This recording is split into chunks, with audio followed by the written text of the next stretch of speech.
వారిని చూసి మచ్చరపడొద్దు అని రాయబడింది. ఎందుకంటే వారు మాత్రం బాగా అభివృద్ధి పొందుతున్నారు. అయితే వాక్యం ప్రకారం జీవించే ప్రజలు వారిని చూసినప్పుడు బాధపడుతూ ఉంటారు. నేను వాక్యం ప్రకారం జీవిస్తున్నాను, ప్రార్థన చేస్తున్నాను, ప్రతి ఆదివారం మానక ప్రభు సన్నిధికి వెళ్తున్నాను, కానుకలు అర్పిస్తున్నాను, నీతి మార్గంలో నడుస్తున్నాను, నేను అన్ని విషయాల్లో బాగానే ఉన్నాను, దేవుని వాక్యానికి సంపూర్ణమైన విధేయత కలిగి జీవిస్తున్నాను, కానీ నా జీవితంలో ఏంటి ఆశీర్వాదాలు కనబడడం లేదు అని అనుకుంటారు. అయితే భక్తిహీనుడు తొందరగా ఆశీర్వాదకరంగా కనిపిస్తాడు, కానీ ఆ ఆశీర్వాదం అతను పొందుకోడు. ప్రసంగి గ్రంథంలో రాయబడిన మాట ఏంటంటే మనుషులు 2 రకాలు. ఒకటి దుష్ట కార్యములు చేసేవారు, 2 నీతి కార్యాలు చేసేవారు.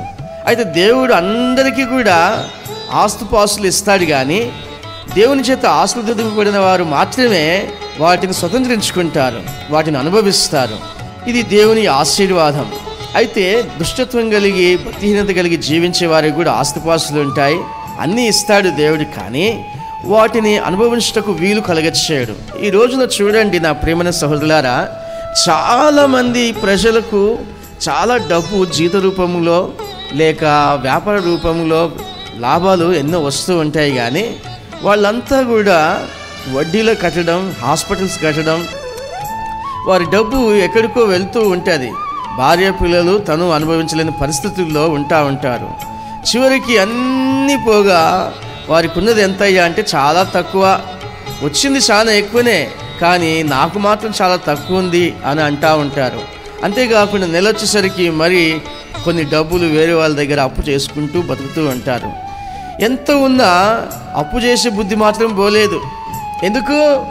ఆశీర్వాదం కాదు, అప్పులపాలు అయిపోతున్నారు, తిప్పలు పడుతున్నారు, వారు అనుభవించలేని పరిస్థితుల్లో ఉంటున్నారు, వారి పిల్లలు, వారి భార్య పిల్లలు అనుభవించలేని పరిస్థితిలో ఉంటున్నారు. ఎందుకంటే దేవుని ఆశీర్వాదం లేదు.